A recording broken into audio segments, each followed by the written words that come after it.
Secretary mines Mukesh Kumar Meena sir, అలాగే chief secretary sir Nirav Kumar Prasad sir ఆదేశాల మేరకు శాండ్కి సంబంధించి ప్రజెంట్ ఎలా జరుగుతుంది, సో భవిష్యత్తులో మన ప్రాణాలకు ఏ విధంగా ఉందన్నది ప్రజలకు ఒక మెసేజ్ ఇవ్వడం కోసం, అవగాహన కల్పించడం కోసం నన్ను ఎస్పీ గారిని కలిపి ఒక ప్రెస్ మీట్ పెట్టమని చెప్పి నేను ఆదేశాలు ఇవ్వడం జరిగింది.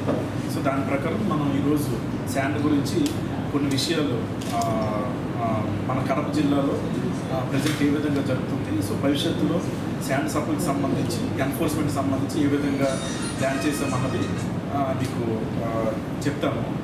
సో మనందరం కూడా గమనించాల్సింది ఏంటంటే, మనకి కొత్తగా ప్రభుత్వం వచ్చిన తర్వాత మనకి శాండ్ డిపోలో 1,90,000 మెట్రిక్ టన్స్ ఉంటే ఈ రోజున 82,800 మెట్రిక్ టన్స్ ఉంది.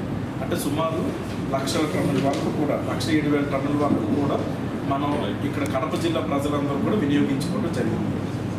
ఇందులో మనం 11 శాండ్ డిపోస్ పెట్టుకుంటే అందులో ఇప్పుడు ప్రస్తుతం 5 శాండ్ డిపోలోనే శాండ్ మిగిలింది.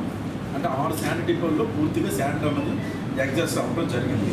ఇప్పుడు 5 శాండ్ డిపోల్లో కూడా మీరు చూస్తే మనకి కే వెంకటపురం కొండాపురంలో ఉంది, పి అనంతపురం, అలాగే సిద్ధవట్లో జ్యోతి, పెండ్లమరి మండలంలో పగడాలపల్లి, విఎన్పల్లిలో ఎర్రపల్లి. ఇందులో అన్నింటిలోనూ ఈ 82,000లో కూడా చాలా ఇంపార్టెంట్ శాండ్ డిపో ఏదంటే ఎర్రపల్లి, విఎన్పల్లిలో ఉన్నది చాలా ఇంపార్టెంట్. ఇది ఎక్కువ మందికి క్యాటర్ చేస్తుంది అనమాట. ఇది కూడా శాండ్ అన్నది ఉచితం, కానీ ఆపరేషన్ కాస్ట్ ఏదైతే శాండ్ని ఎక్స్క్వేట్ చేస్తున్నాం, ఎందుకంటే అక్కడ ల్యాబ్ ఇన్వాల్వ్ అయ్యి ఉంటుంది, ట్రాన్స్పోర్ట్ ఉంటుంది, కాబట్టి వాళ్ళకి మనం మినిమం ఛార్జెస్ అనేది ఇవ్వాల్సి ఉంటుంది. కాబట్టి ఓన్లీ ఎక్స్క్వేషన్ కాస్ట్ మాత్రమే మన ఎవరైతే కన్జ్యూమర్ ఉంటారో వాళ్ళు భరించాల్సి వస్తుంది. సో ఇప్పుడు ప్రస్తుతం ఉన్నది మనకి 340 రూపీస్ మన జిల్లా వ్యాప్తంగా ఉన్న ధర టన్నుకి కూడా. సో ఇదంతా కూడా మనకున్న ఇప్పుడున్న వేగం చూస్తే, ఇప్పుడున్న కన్జంప్షన్ స్పీడ్ అన్నది చూస్తే ఇవన్నీ సుమారు 60 రోజులకు సరిపోయేటట్టుగా ఉంది, ఒక 2 మంత్స్ వరకు కూడా. సో దీని తర్వాత మేము ఎలా ప్లాన్ చేసామంటే, మనకి గండికోట రిజర్వాయర్లో 4 షోర్ ఏరియాలో ఒక 3 డీసిల్టేషన్ పాయింట్స్ అన్నది ఐడెంటిఫై చేయడం జరిగింది. సో డీసిల్టేషన్ పాయింట్స్ అంటే అక్కడ మన శాండ్ అన్నది కాదు ఇంపార్టెంట్, అక్కడ మనం సిల్ట్ కింద అంటే డీసిల్టేషన్ పేరులోనే ఉంది కాబట్టి దాన్ని డీసిల్ట్ చేసి అక్కడ ఏదైతే మనకి శాండ్ ఎక్కువ పేరుకుపోయిందో దానిని తీసి మనకి రేపు రిజర్వాయర్ కెపాసిటీ పెంచడం అనేది ప్రధానమైన లక్ష్యం అనమాట. సో అందులో భాగంగా మనము ఒక 3 డీసిల్టేషన్ పాయింట్స్ అన్నది మనం ఐడెంటిఫై చేయడం జరిగింది. ఈ డీసిల్టేషన్ పాయింట్స్లో ఇప్పుడు ప్రజెంట్ డీసిల్టేషన్ పాయింట్స్ ముఖ్యంగా కావాల్సినవి ఏంటంటే consent for establishment, consent for operations అని చెప్పి పొల్యూషన్ కంట్రోల్ బోర్డు దగ్గర నుంచి పర్మిషన్స్ తీసుకోవాలి. అవి మన జిల్లా ఏదైతే మన ఆపరేషన్ చేస్తున్నామో శాండ్ ఆపరేషన్స్, అందులో మన దగ్గర నిధుల్లోంచి సిఎఫ్ కూడా కట్టడం జరిగింది. సో దానివల్ల మనకి 2టికి పర్మిషన్ వచ్చింది. పి అనంతపురం అండ్ A2 ఒక దగ్గర 1,10,000 టన్నులు ఉంది, ఇంకో దగ్గర 1,70,000 ఉంది.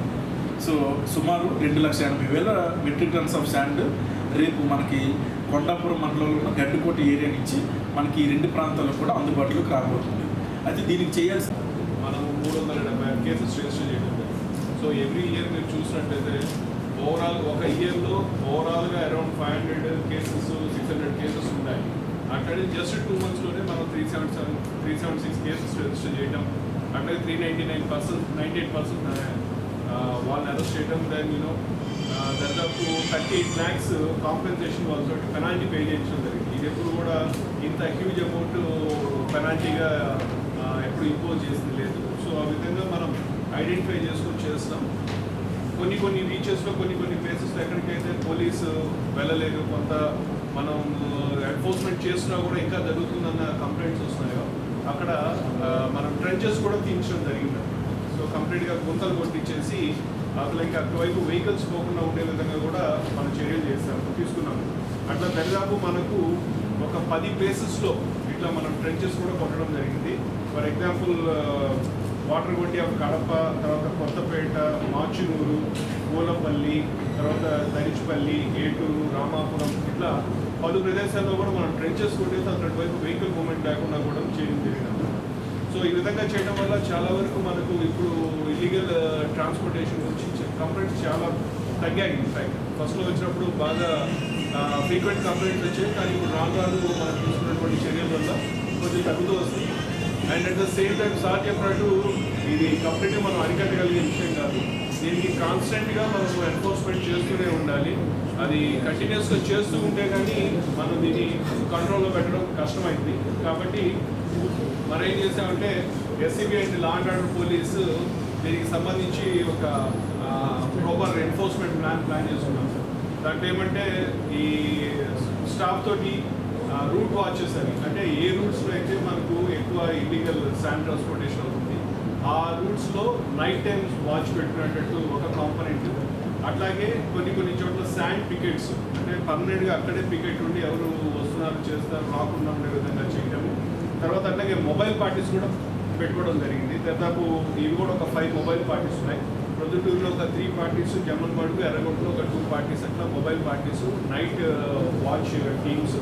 And at the same time check post కూడా రీసెంట్గా మన జిల్లాలో 7 చెక్ పోస్టులు, అంటే అంతకుముందు 2 చెక్ పోస్టులు ఉన్నాయి. ఇప్పుడు కొత్తగా ఒక 5 ప్లేసెస్లో చెక్ పోస్టులు పెట్టడం జరిగింది. అద్దాలమరి దగ్గర, తర్వాత ఎడమరక, తర్వాత సుగమంచిపల్లి, ఇట్లా అన్నింటిలో కూడా బాకరాపేట, సిద్ధవడ్ దగ్గర అంత ఫుల్ ఫ్లెడ్జెడ్ చెక్ పోస్ట్. అంతకుముందు చెక్ పోస్ట్ అనేది కానీ అక్కడ బ్యారికేడ్స్ కానీ డ్రమ్స్ కానీ ఏమి ఉండేవి కాదు. ఇప్పుడు కంప్లీట్గా డ్రమ్స్ కావచ్చు, రేడియం స్టిక్కరింగ్, అంటే కంప్లీట్ చూస్తేనే మనకి ఇక్కడ మంచి చెక్ పోస్ట్ ఉందనే విధంగా ఒక 7 చెక్ పోస్ట్ని పెట్టడం జరిగింది. అక్కడ సీసీటీవీ కెమెరాస్ కూడా రిక్వెస్ట్ చేస్తాం. సార్ కూడా షార్ట్లీ అక్కడ మనం సీసీటీవీ కెమెరాస్ కూడా ఇన్స్టాల్ చేస్తాం.